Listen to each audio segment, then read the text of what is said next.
আমরা কেন শাহবাগের বলেছিলেন, আপনি তো বলেছেন শাহবাগের মোড় কেন আমরা গৃহ করে আমরা কেন উদ্ধার করে আসি, কেন আমরা এসব করতেছি? আমাদের নিশ্চয় অধিকার আমরা চাই, এবং আমি নিজে আহত হয়েছি এবং আমার বোন শহীদ হয়েছে। আমরা আমাদের কার্ড পাইনি এখনো। ওকে কি কার্ড পায় নাই? হ্যাঁ, জাইলে কার্ড না রেশন কার্ড না বিজিডি কার্ড নাকি 10 কেজি চাউলের কার্ড নাকি বিধবা বয়স্ক ভাতার কার্ড, ঠিক কোন কার্ডটা পায় নাই? ও একজন জুলাই যোদ্ধা, ও নিজে আহত হয়েছে আর বোন শহীদ হয়েছে, কিন্তু পরিশোধে কোনো কার্ড পায় নাই। ঠিক কোন কার্ডটা পায় নাই? আপনাদের ন্যায্য অধিকারটা কি? ন্যায্য অধিকার কি আমাদের? আরে আল্লাহ, এখন যদি ন্যায্য অধিকারের কথা কইতে যাই তখন তো ফাঁসিয়ে যাবো যে আমি ন্যায্য অধিকার চাই, শুকনো শাকসবজি খাওয়ার নিরাপদ জায়গা চাই, যাতে পুলিশ প্রশাসন কোনো ঝামেলা করতে না পারে। এই যদি কই যাই তখন তো ফাঁসি যাবো না।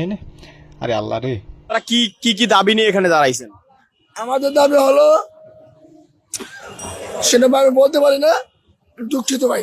দুঃখিত ভাই, আমাকে দাবি আমি করতে পারবো না, কারণ শরমের ব্যাপার স্যাপার আছে, কিন্তু আমি করতে পারি। আমাকে দাবি একটাই, আমরা যে আগে শুকনা সবজি টোপলা কিনতাম ওইটার দাম আনলে 50 টাকা, কিন্তু এখন আমাকে দেখতে ওইটার দাম রাখতে আছে 70 টাকা।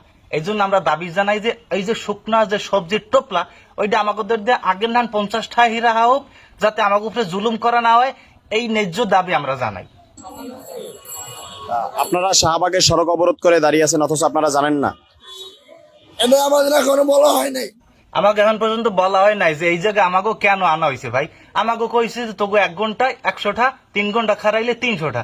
আমরা ওই যে ভাড়ায় সংগ্রাম করি, মনে করেন দল মত নির্বিশেষে এই আমি আন্দোলন সংগ্রাম করে থাকি আর কি।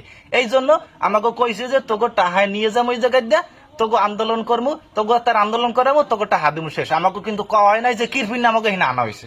আমাদের একটাই দাবি, আমরা আমাদের যে ন্যায্য অধিকার, এই অধিকারের জন্য আমরা দাবি চাই। সেই অধিকারটা কি? সেই অধিকারটা আমি এখন বলতে পারবো না ভাই, আমি সরি ভাই, আমার খেয়াল নাই, আমি বলতে পারবো না ভাই। সেই অধিকারের কথা কইতে পারবো না, কারণ আপনি যে কাল আমার দ্বারা আইছেন ওই সময় আমার পিনিকটা গেছে কাটটা। আমার এখন শাকসবজি খাইতে হইবে, তখন আমার পিনিকে থাকতে হইবে, পিনিকে যখন থাকবো তখন আমি কইতে পারবো যে আমাকে অধিকারটা আসলে কি। কিন্তু আপনি এককালে বেটাই নিয়ে আইছেন, আমার এখন পিনিক কাটতে গেছে, আমি এখন জানি না যে আমার অধিকারটা কি। এরা জুলাই যোদ্ধা।